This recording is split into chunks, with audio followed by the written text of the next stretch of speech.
Deep in the dense clustered forests of Gombe National Park, Tanzania, an entire war between chimpanzees unfolded and lasted for a duration of 4 years. It was in the early 1970s when renowned primatologist Jane Goodall was observing the species when she took notice of something quite alarming and intriguing. What used to be a tight community suddenly separated into two rival teams. The chimps not only fought over land, but they also killed each other in an abnormally excessive and brutal manner, going beyond the scope of mental capacity and complexity we as humans initially thought animals had.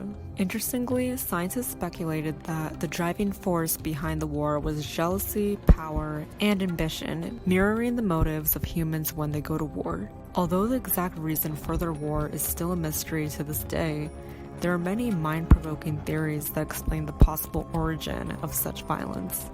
A more commonly believed reason is that when the chimpanzee's leader died, the remaining members migrated to the southern part of the forest to claim the land. They were known as the Kahama tribe. They created a borderline between them and the northern part of the forest, which was known as the Kasakela tribe.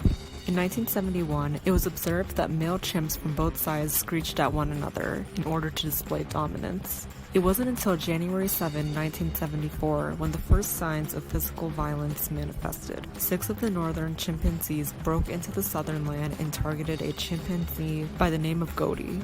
Goodall was eating a fruit from the trees when he noticed the rival tribe approaching him. It was too late when he started running because the northerners grabbed his leg and pinned him down on the ground, stomping, biting, and kicking him aggressively. Observations describe the scene as a rowdy gang of chimpanzees all screeching and resembling a tornado. After brutalizing Goodall, the tribe left him to die. It did not end there. The Kahama tribe experienced more tribe members' deaths. The next victim was violently beaten for a duration of 20 minutes, resulting in his death, following another gruesome attack on a high-ranking tribe member. Every time the Kahama members killed the Kasakela members, the chimpanzees celebrated by throwing sticks in the air, drumming the trees, and calling out so their sounds drowned the entire forest. The Kasakela had killed all but one of the males from the Kahama tribe. It was believed that he may be the only survivor, but eventually he was killed as well.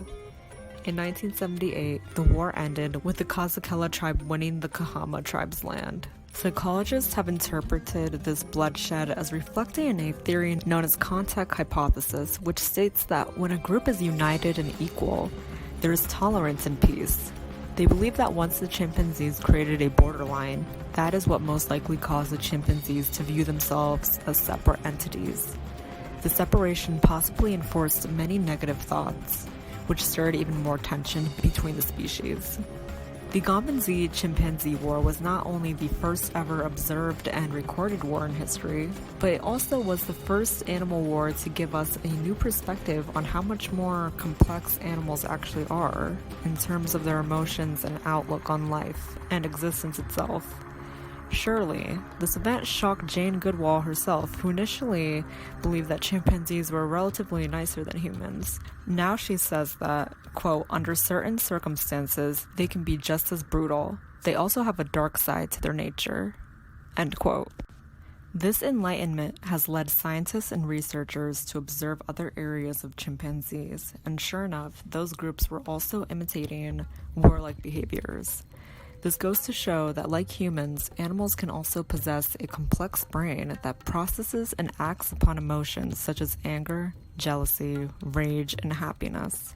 For example, the chimpanzees were intelligent enough to plot and plan and then subsequently execute the plan in full force, killing with such an intense passion that we're usually accustomed to seeing textbook serial killers and other psychopaths do.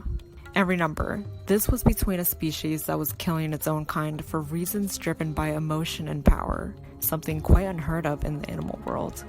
Knowing this, I wonder how much we humans have yet to learn about animals, especially the way they think and behave. Indeed, that would be the bigger mystery than figuring out why the chimpanzees started the war in the first place. What about this intrigues you guys? I want to hear your thoughts in the comments section below. Do you think these chimpanzees murdered each other for complex emotional, social, and psychological reasons like the theories suggest? Or do you think that something completely different was a trigger? Regardless of all of our opinions, it is quite blatant that there is more to this than meets the eye. Thank you all for watching, and please like, share, and subscribe for more daily interesting posts.